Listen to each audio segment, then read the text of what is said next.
Alright, sorry about that. I put the phone up. I had to pick the phone up and check something out here. Alright. So, there was something that came that I don't know what it was, a daydream or something. And this is kind of an illustration here I want to point out.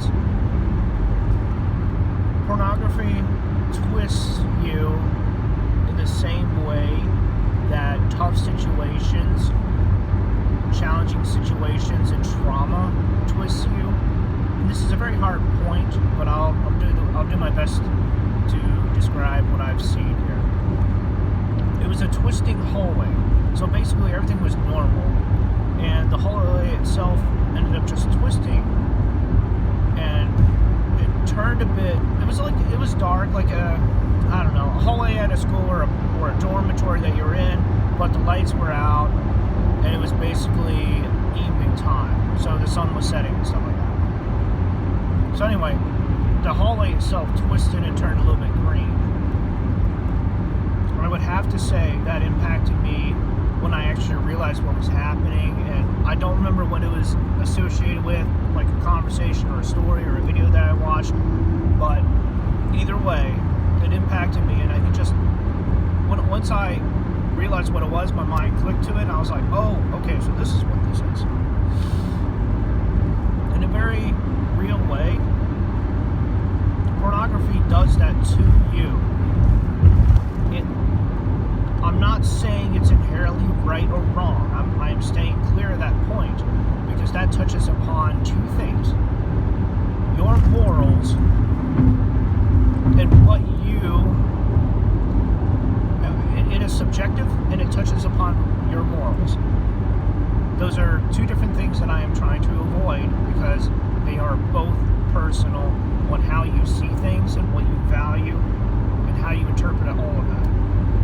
Giving you the tools so you can improve both is much more preferable than just saying this is right, this is wrong. Because that, I feel, shuts off conversation, and I feel it leads other people down the roads that many others have gone down before that I'm trying to avoid. I am specifically pointing to Christian pastors and leaders when I say this. Yes, they are right to talk about what they know and what they believe, and their interpretation of the Bible and what is talked about with pornography. They are right to do so.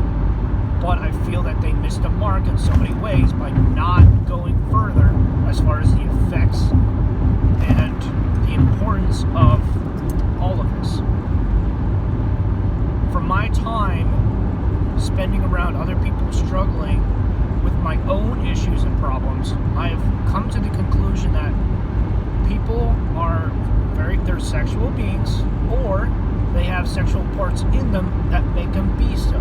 There is a distinction between the two by, a lifestyle versus body parts that you are forced to deal with.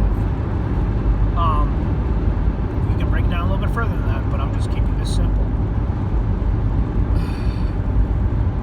There's a lot of complicated stuff here, but identifying what it does to you, identifying your triggers, your weaknesses, identifying everything that you are attracted to is what I'm trying to get to in this particular video. It's a complicated issue that touches upon many different things. Most of it is personal, though, so thankfully you can kind of keep things within a narrative here that is personal.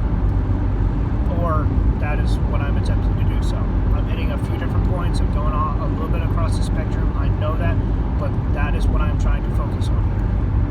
For this particular video, to identify what porn is. There are people who take this very casual, and there are people who take this very intensely too. This is something else that's more of a little small kind of footnote here, but there are people who are very casual and people who are very intimate about this. Basically, one-on-one or multiple. Like, one person on one person versus like an orgy, that type of thing. And this is one point that I did notice that I will bring up briefly here.